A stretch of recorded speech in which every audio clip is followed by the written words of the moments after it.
네, 치열하고 날선 재미로 장안의 화제가 될 예정인 썰전 라이브.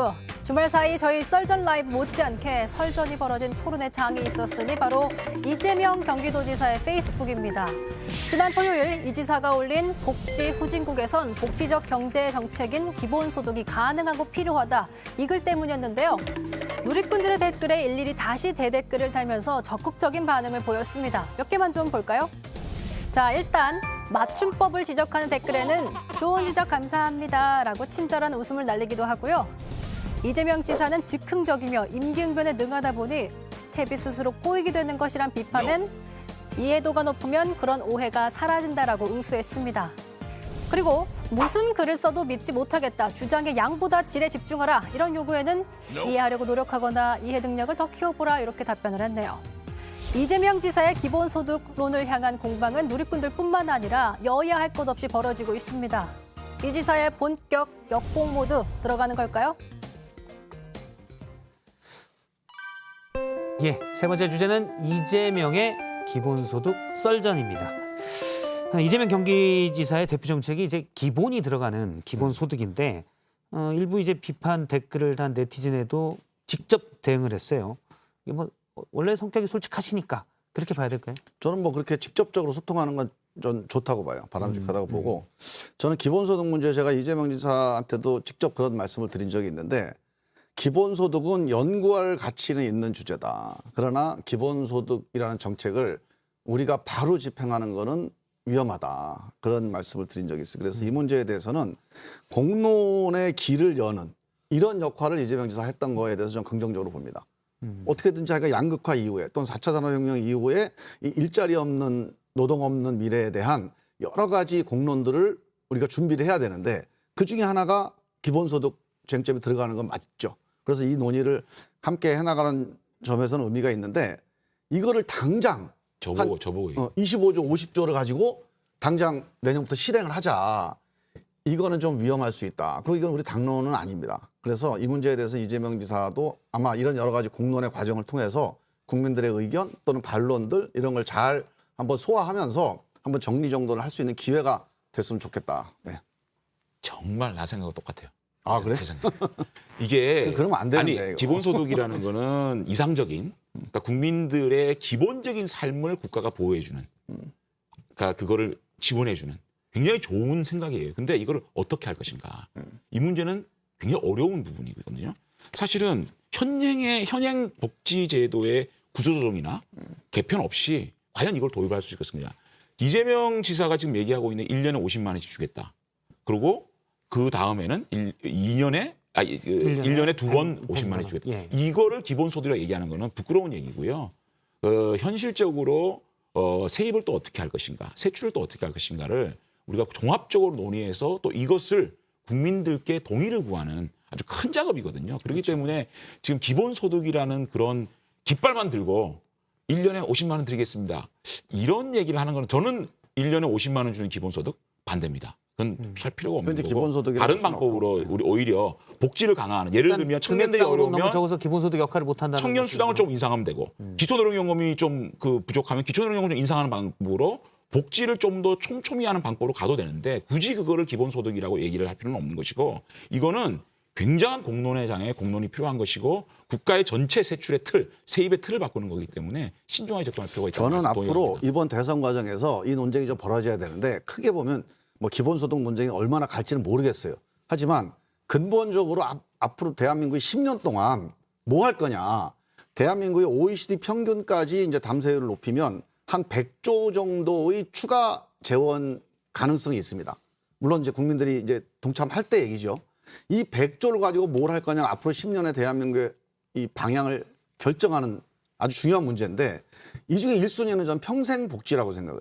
대한민국을 평생복지국가로 만드느냐 못 만들기 10년 안에 달려 있거든요. 이 저출산 고령화를 돌파하는 거, 양극화 돌파하는 거 여기에 달려 있습니다. 이 평생복지하고 기본소득이 뭐가 다르냐? 달라요.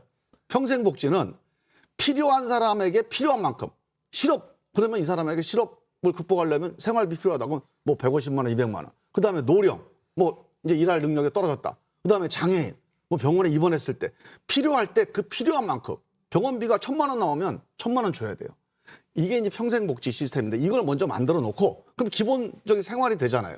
그 위에서 우리 지금 기본소득이라고 하는 추가적인 소득 지원을 추가하는 거 이거 이제 검토될 수 있는 건데 그게 그런 일단 제가 한 가능성이 말씀만 잠깐만요. 잠깐. 이게 한 10년. 말씀을 드려야 되는데 이제 그게 불가능해요. 제가 지금 얘기를 간사를 했기 때문에 대한민국 예. 예산을 아주 잘 제가 이해를 하고 있는데 노동이나 아까 실업수당 비롯해가지고 노동이나 또 복지 예산이 얼마인 줄 알아요? 200조입니다. 예. 그리고 지방교부세부터 시작해서 행정, 경직 예산이 있죠. 그게 80조예요. 교육 예산이 71조입니다. 그것만 해도 지금 400조가 다 돼가요. 그런데 지금 우리 대한민국 예산이 500조가 안 되지 않습니까? 그런데 100조 가지고는 안 되는 게 550조. 그러니까 월 50만 원 정도면 600만 원 아닙니까? 예. 아니, 그럼 기본소득을 얘기하는 건 잠깐만 아니에요. 단순 계산에 312조예요. 그러니까 그것이 기존의 200조에 달하는 복지 예산의 구조조정 없이는 불가능하다는 겁니다. 그래서 현실적으로. 당연하죠. 어쨌든 저 김종민 의원님은 평생 복지 체계를 평생 갖춰야 복지 시스템을 갖춰서 누구나 필요할 때 그 필요한 그렇죠. 서비스를 예. 받게 해주는 게 일단 1번. 기본소득은 이게- 사실 보편복지인데 그것보다는 필요한 그건 이제 사람들에게 기본소득은 이런 선별복지로. 거죠. 누구나 똑같은 액수를 지급하는 거잖아요. 근데 그 전에 필요할 때 필요한 만큼 충분히 제공해주는 복지가 있어야 되고 이게 돼 있으면 그 다음에 이제 기본소득 논의를 해볼 수 있다고 저는 보는데. 그러니까 외국에서 사실 얘기하는 요거 제가 미리 그- 시청자분들에게 약간 말씀을 드려야 될 게 여야가 지금 여야의 대표 논객 두 분이서 대표 의원님 두 분 중진 두 분이서 악수를 하고 의견이 똑같다고 하셨는데 지금 이제 대선을 한 8달 이상 앞둔 시점에서 지지하는 후보들이 다 다를 수가 있으니까요. 그 얘기를 근데 전제를 이런 좀 건 해야 돼. 있어요. 예, 여당의 이거- 공식 입장은 아니고 일단 김종민 의원님이 개인적인 보시기에는 얘기죠. 기본소득은 당장 하는 건 좀 부적절한 것 같다. 논의를 해볼 가치가 있다는 건데 예. 이재명 지사의 정책 중에 기본소득 전체에 대한 기본소득 메시지 말고 그 예. 안에 담겨 있는 내용 중에 상당히 중요한 메시지가 있어요. 바로 이제 지역화폐 관련된 건데 예. 이재명 지사는 우리가 일반적으로 얘기하는 기본소득론 전체를 지금 밀고 가는 것보다는 지역화폐를 통해서 지역 경제를 살리는데 이 방식이 좋다. 이런 확신이 있어요. 저는 이 확신은 전 맞다고 봐요. 그거는 그러니까 이 지원금에 문제는 지원금 자, 이 수준을 문제는 얘기하는 거고. 경제 정책, 지역 경제를 활성화시키는 제한적인 타겟 정책으로서 저는 충분히 고려할 가치가 있다고 보는데 이걸 전 국민에 걸쳐서 우리 국가 정책으로 전면화하는 예. 이런 논의는 좀 충분히 연구해 보고 나서 결정해야 된다. 기본소득의 이런 입장. 개념은요 정확하게 말하면 뭐냐면 다양한 복지 상품이 있잖아요. 예. 그것을 이렇게 맞춤형으로 드리는 게 아니고 돈을 기본적으로 들여가지고 다양한 복지 상품들을 쇼핑할 수 있도록 알아서 하는 해결하는 거예요. 거죠. 그러니까 그거기 때문에 우리 보수의 이념과도 다른 게 아닙니다. 기본적으로. 예. 알겠습니다. 원래 보수 근데 지금 세력에서 제가 하나 주장하는 좀 거예요. 예, 하나 좀 저희가 뭐 가벼운 주제이기도 한데 여쭤볼게. 자꾸 요즘 보면 유니스 의원님이 이재명 지사 저격수로 이렇게 나오신 것 같아요. 거기에 대해서 일단 이재명 지사와 가까운 김병욱 의원이 해석을 한 게 있는데 그 얘기를 잠깐 먼저 들어보도록 하겠습니다. 너무 정치 선동을 많이 하시는 것 같아서 좀 안타깝습니다. 이재명이라는 야권의 1위 주자와 함께 설전을 벌임으로 인해서 뭐 본인의 위상을 높이는 데 가장 큰 목적이 있지 않겠냐. 예, 아무래도 이제 지금 이재명 지사가 저 여권에 지금 여론조사는 가장 높게 나오다 보니까 여기저기서 공격을 또 많이 받는 점도 좀 있는 것 같아요. 원래 내부에서 윤희숙 의원이 경제를 잘하니까 이재명 지사의 기본소득을 공격하라 이런 얘기. 에이, 그건 아니죠. 그건 역할 분담은 아니고요. 아니고요. 아니 그런 작전을 누가 짭니까? 유치하게. 예. 그건 아니고 윤희식 의원이 이재명 지사의 정책에 대해서 본인이 전문성을 가지고 있기 때문에 예. 거기에 대한 비판을 하는 거고 또 뭐 이재명 지사하고 친한 또 김병우 의원은 또 윤희식 의원을 공격하는 거고 그런 정치권에서 건전한 어떤 비판과 또 비판 사이가 하는 거 아니겠어요? 알겠습니다. 근데 저는 이제 이거를 제가 이렇게 쭉 지켜보고 있는데 저는 뭐 윤희숙 의원이 뭐 누가 시켜서 하는 것 같지는 않고요. 이제 본인이 경제 전문가니까 경제 관련돼서 어떤 이슈가 있으면 이제 자꾸 이제 뭐 메시지를 내는 거라고 봐요. 그리고 뭐 논쟁이 필요합니다. 정책 논쟁이 필요하다고 봐요. 근데 이제 한 가지 제가 걱정스러운 것 또는 이제 당부하고 싶은 거는 얼마 전에 그 재산비례벌금제와 관련해서 예. 이재명 지사의 주장을 공격한 또 비판한 그런 페이스북을 봤어요.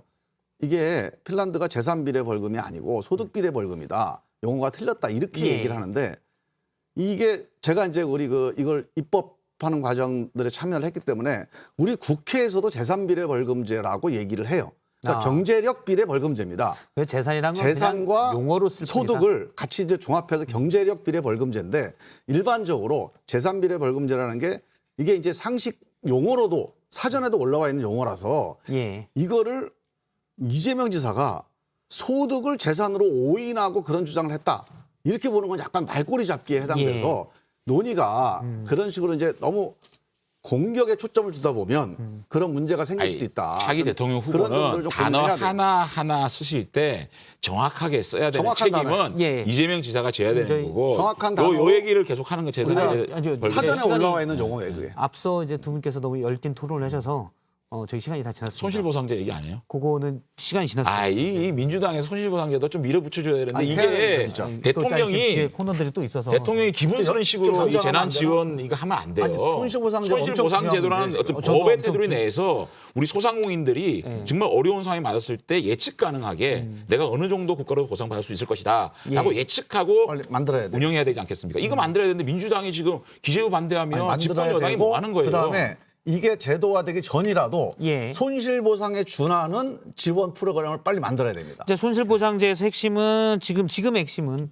소급 여부인데 그 시간이 다 돼서 일단 저는 정말 실질적으로 중요한 가능하다고 문제인데 봐요. 중요한 법이 문제인데. 없으면 이거를 그냥 나눠주기식이 되거든요. 예. 이거를 법의 테두리 내에서 아니요. 예산이 집행돼야 그렇지 됩니다. 않은 방법이 있어요. 아니 근데 제가 그거를 진짜 시간이 없어서 정말 자세히 우후죽순식으로 말씀 못 대통령이 드리는데.